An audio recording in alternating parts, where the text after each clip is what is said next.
Hey everybody, Pete here from the River Kings. Today I'm going to talk to you a little bit about camping systems. And what I mean by that is, how do you set up your camp? Let's break all the different little components of how you do that down into its own little system. And then you separate them from the other systems, and then you reduce them to the simplest, most effective form possible, which will reduce weight, it'll reduce the amount of gear you take, and it'll reduce the time it takes for you to set up that camp, because you'll be organized in your thoughts and organized in how you pack the gear. So there's a few things that go into how you build your system. One is you have some confinements to space. If you're in a backpack, if you're in a kayak, how are you backing your truck up to a camping spot? All that will determine how big or elaborate or what kinds of gear you can bring, if that makes sense. Okay, so I'm going to use a few of my systems as examples of what I'm talking about. Now, you may use a tent, you may use a hammock. Either one of those is fine or necessary in different situations. I prefer always a hammock if possible. I know sometimes in Alaska in the tundra there's no option really for a hammock at all, so we'll sleep in a tent. At the beach, if you're on sand, if you're sea kayaking and you want to hit a beach and there's no guarantee of trees, another time you're going to need a tent. But if at all possible, I will sleep in a hammock. And this is my sleep system. It's a Warbonnet Blackbird, it's a Warbonnet tarp, and it's my cordage. That's all I need for my shelter system. Now this can change depending on what time of year and what I'm doing with the shelter system. So let me talk a little bit about the Warbonnet. This is not the bag it came with, another refinement I made. This bag is about twice the size. It'll still stuff down, but I'm not backpacking, I'm using a kayak, in this example. And so this bag is plenty big. It allows me to stuff it down there easier without messing too much with, really cramming it in that Black Bishop bag they sent. I have two different carabiners on my strap system that goes around the tree. That's the head side, that's the foot side. There's a lot of different ways to do this. You can attach a little piece of ribbon or use two different kinds of colors. If you're doing whoopee straps, there's a lot of different things. But immediately I open this bag, I have my little carabiners on top. I know that's the head side of the hammock, that's the foot side of the hammock. Important, I may be wanting to string it up right now. I can't pull it out, oh, I got it backwards. I wanted my feet over here, or vice versa.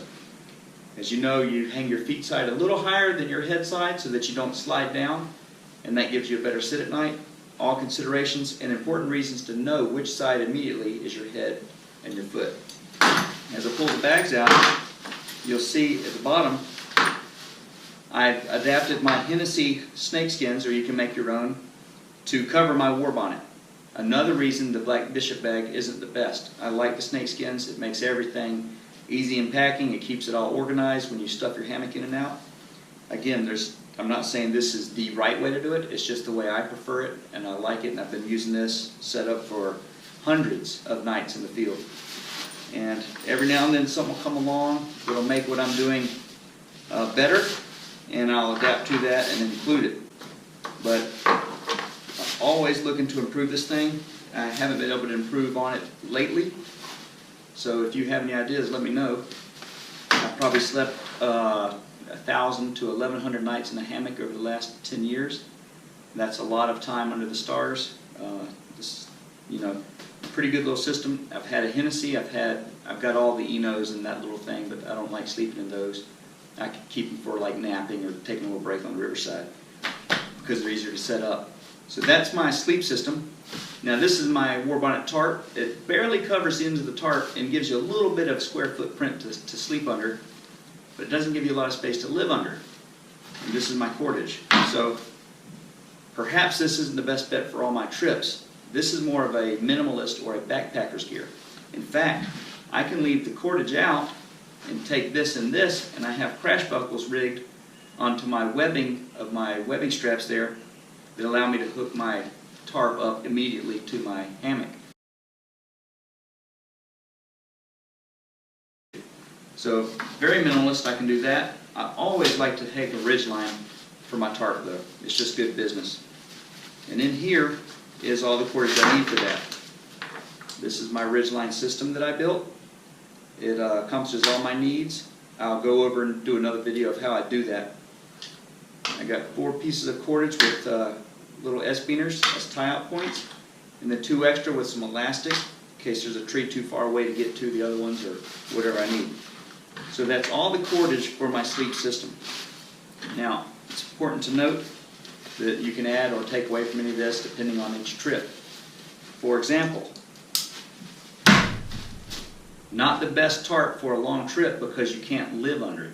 If it starts raining for 2 days and you go to set up your tarp, you got this little bitty thing barely covering your hammock, very difficult to stay comfortable in a camping setting. So, perhaps I take my Kelty Noah's Tarp 12 with an extended coverage area. This affords me to be able to get out and change, to cook, to sit in a chair, all outside my hammock and stay dry. Pretty good for warm weather. Eat cold weather if you like as well. It's a very good thing. It's not as light as some of the cumin fiber or some of the other things, but I've had this for 3 years and it's pretty bomber. Not too heavy. Again, I'm in a kayak that carries a lot of gear. Not as crucial to kill those ounces and pounds as if you're backpacking. It's not too weighty and spacey, so not a bad bet. However, but if it's even colder outside, winter camping, and I want extreme coverage, this is my Kelty Noah's Tarp 16. This allows me to make a 4-sided tent structure around my hammock. In this photo you see my tarp shelter in the back left, next to my minimalist setup in the front right. Here you see my son and his buddy bunk bedding their hammocks in the tarp shelter on a recent campout.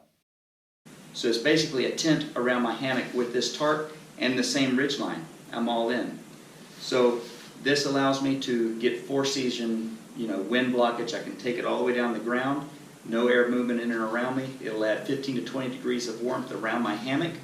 On top of my hammock gear, 0-degree underquilt and top quilt.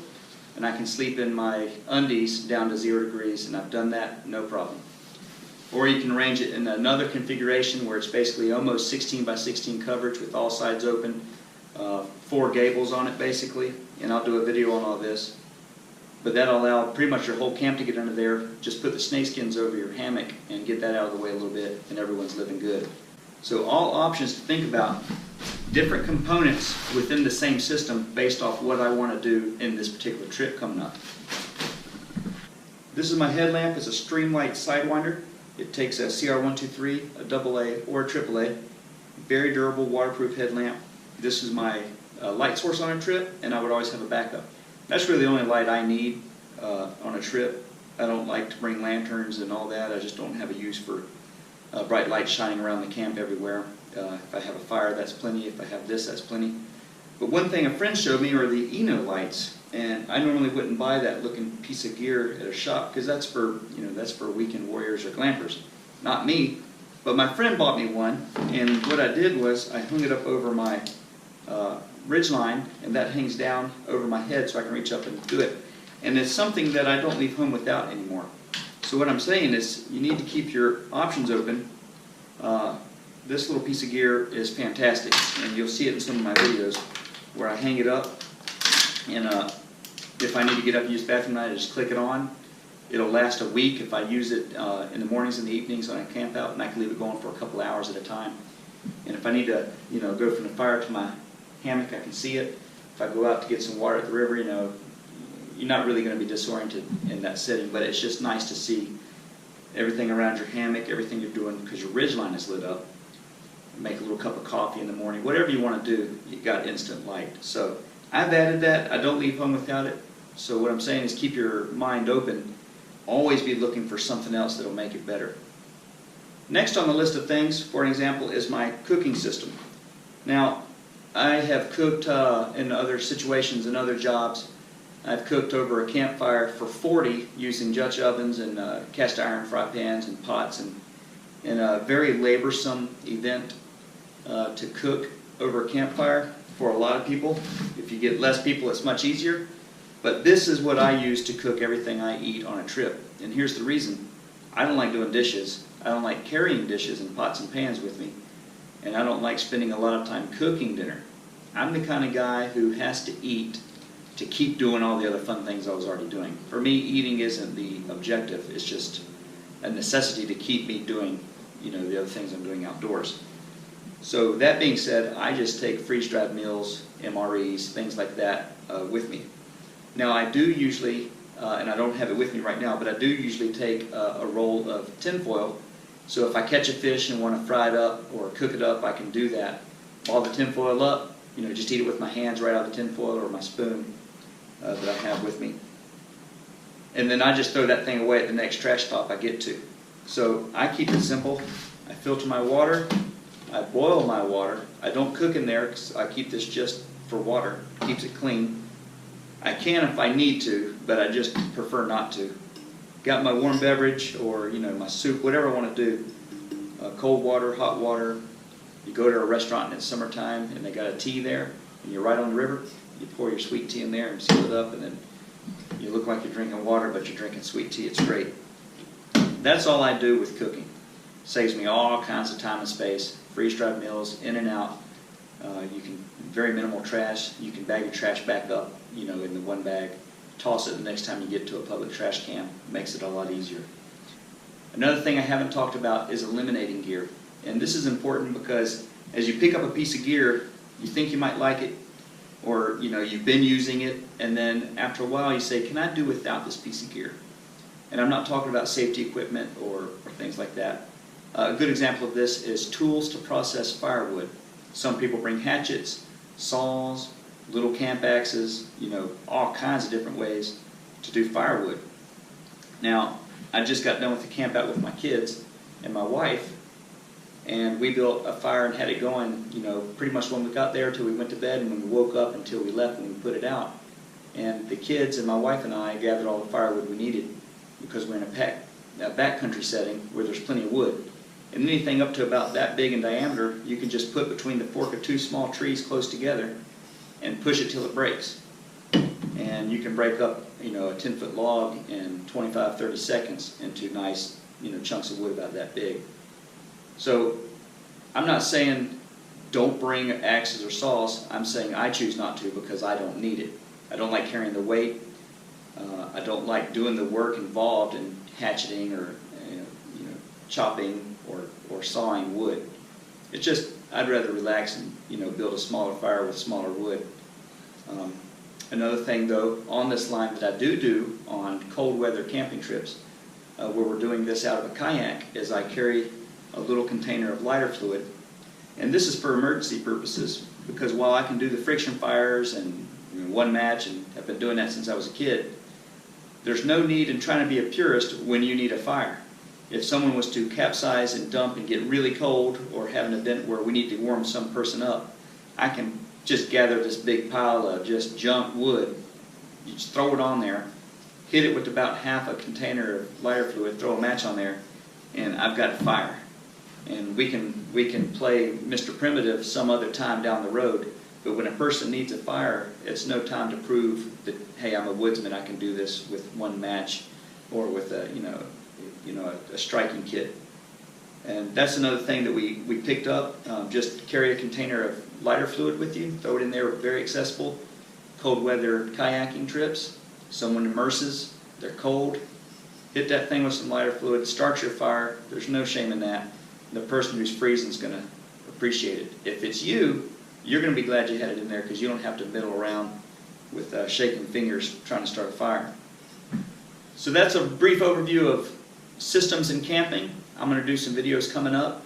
My shelter system, my sleeping system, how I do that, some different things. There's a video up there, should be up there now, on how I packed my boat for a 7-day Greenbrier trip. Where we covered about 170 miles down the Greenbrier River in West Virginia. Everything that went on that trip with me is in there, and it covered several different systems, but not in such an organized fashion. So I will have some more videos coming up on that. Comment, let me know how you like this video. As always, appreciate it. Thanks for watching, and have a good time outdoors.